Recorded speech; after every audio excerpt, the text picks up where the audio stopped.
Kidlat News Updates.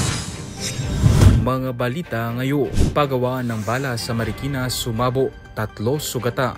Proklamasyon ni Benny Abante bilang kongresista ng Maynila, final and executory na ayon sa COMELEC. Anti-colorum campaign ng LTO paiigtingin pa. Ako po si Cesar Soriano para ihatid ang nangungunang mga balita sa buong kapuluan ngayon.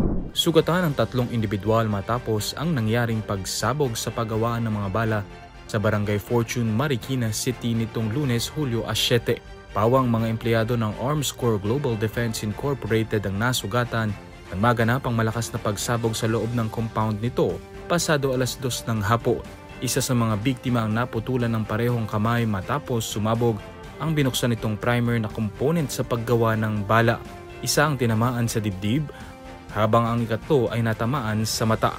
Agad na rumesponde sa lugar ang PNP K9 Unit, Explosive Ordnance Division at Bureau of Fire Protection o BFP upang tiyakin ang kaligtasan at imbestigahan ang sanhi ng insidente. Final and executory na ang desisyon ng Commission on Elections o COMELEC-ANBANC na iproklama si Bienvenido Benny Abante Jr. bilang kinatawan ng ika-6 na distrito ng Maynila. Nag-issue na ng Certificate of Finality and Entry of Judgment ang COMELEC-ANBANC sa nasabing ruling na nagpapawalang bisa sa proklamasyon ng kalaban nitong si Joey Chua Uy at inaatasan ng City Board of Canvassers na iproklamang panalo si Abante. Hindi nakatanggap ang COMELEC ng anumang restraining order mula sa Korte Suprema sa loob ng 5 araw na natanggap ang resolusyon ng parehong partido kaya naging pinal ang desisyon.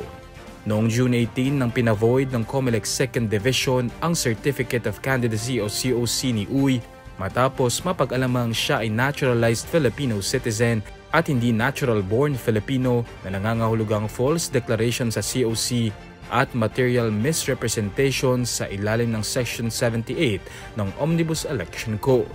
Mas paiigtingin pa ng Land Transportation Office o LTO ang kampanya laban sa mga kolorum o hindi rehistradong sasakyan matapos makahuli ng 252 na kolorum na sasakyan noong Hunyo. Ayon kay LTO Executive Director Greg Pua, malaki ang naging epekto ng kanilang kampanya lalo na't ipinapa-impound na ang mga kolorum at isinasampa sa korte ang mga kaso laban sa mga driver at operator. Sinabi ni Pua na isang susi ng tagumpay sa kampanyang ito ang kooperasyon ng publiko, lalo na ang pagbabahagi ng mga ebidensya tulad ng video at larawan sa social media. Binalaan din niya ang publiko na huwag sumakay sa kolorum PUV dahil walang insurance ang mga ito at delikado sa mga pasahero. Sa bagong patakaran ng LTO, kinakailangan na ng court order bago mailabas ang mga na-impound na kolorum kahit bayad na ang multa. Para sa Kidlat News Channel, ako si Renz Linon, nag-uula. Ako po si Cesar Soriano, kasama nyo sa bawat pagputo ng balita.